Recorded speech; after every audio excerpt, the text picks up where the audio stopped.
అదరగొట్టే కారం రంగు రుచి ఆచి కారం పొడి.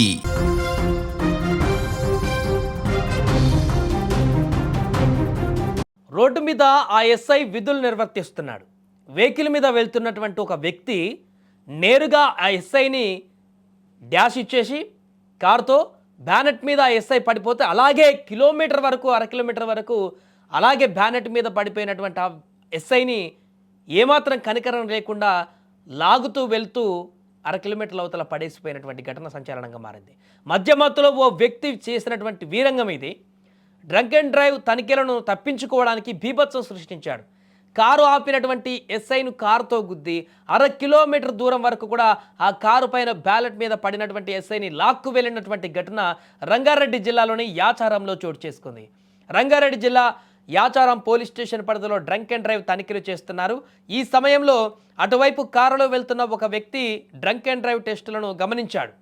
అయితే వాటి నుంచి తప్పించుకునేందుకు కారును వేగంగా పోనిచ్చాడు. అయితే అక్కడే విధుల్లో ఉన్నటువంటి ఎస్ఐ మధు కారును ఆపేటువంటి ప్రయత్నం చేశాడు. కానీ కారు డ్రైవర్ మాత్రం ఆగలేదు.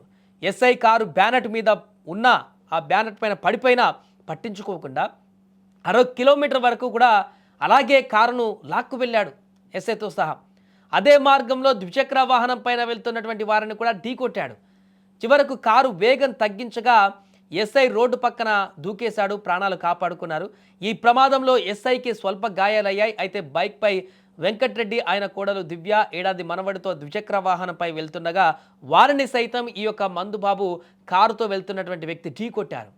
ఈ క్రమంలో దివ్య చెయ్యి విరిగింది. వెంకట్రెడ్డి చిన్నారికి అదేవిధంగా స్వల్ప గాయాలయ్యాయి వీరందరికీ కూడా.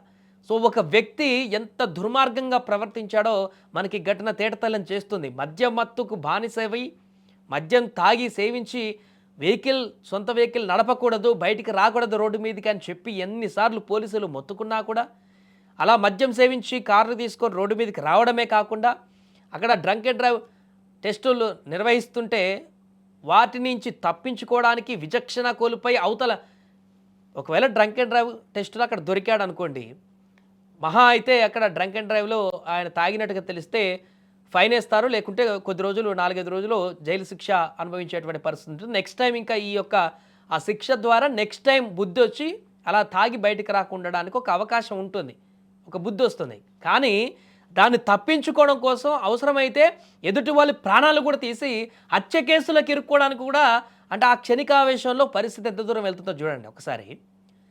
మధ్యమత్తులో అది దొరికితే నీకు ఫైన్ తోటి లేకుంటే కొద్ది రోజులు జైలుతోనే ఒక పని అయిపోతుంది. నెక్స్ట్ టైం ఇంకా నీకు మరలా మద్యం తాగి రోడ్డు మీదకి రాకూడదు అనేటువంటి ఒక స్పృహ కలుగుతుంది, అదంతటితో అయిపోతుంది.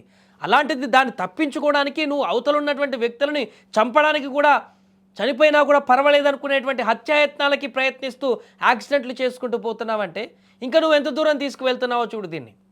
అందుకే క్షణికావేశం తీసుకునేటువంటి నిర్ణయాలు. అందుకని మద్యం తాగితే మనం ఏం చేస్తున్నామో ఏంటో తెలియదు కాబట్టి రోడ్ల మీదకి రాగండిరా తాగినప్పుడు అని చెప్పేసి మొత్తుకుంటున్నారు అందరూ. అలా వచ్చి ఈరోజు చేసినటువంటి దుర్మార్గమైనటువంటి చర్యతోటి ఒకవైపు ఎస్ఐకి గాయాలయ్యాయి, ఆ ముగ్గురు ఒక చిన్నారికి, వెంకటరెడ్డికి, ఇంకొక మహిళకి గాయాలైనటువంటి పరిస్థితి. త్రుటిలో ప్రాణాపాయం నుంచి తప్పించుకున్నారు వీళ్ళంతా. ఆ కారు చేసినటువంటి దుర్మార్గానికి, కార్ డ్రైవర్ చేసినటువంటి దుర్మార్గానికి ఏదేమైనా కూడా అతని కోసం వేట కొనసాగిస్తున్నారు పోలీసులు. ఇంత దుర్మార్గంగా వ్యవహరించి ఇంతమంది ప్రాణాలను పణంగా పెట్టి ఇంత ర్యాష్ డ్రైవింగ్ చేస్తూ వారిని గాయపరిచిన కారణంగా అతన్ని పట్టుకునేటువంటి ప్రయత్నం చేస్తున్నారు. ఏదేమైనా కూడా ఈ ఘటన అయితే ప్రస్తుతానికి వైరల్గా మారింది.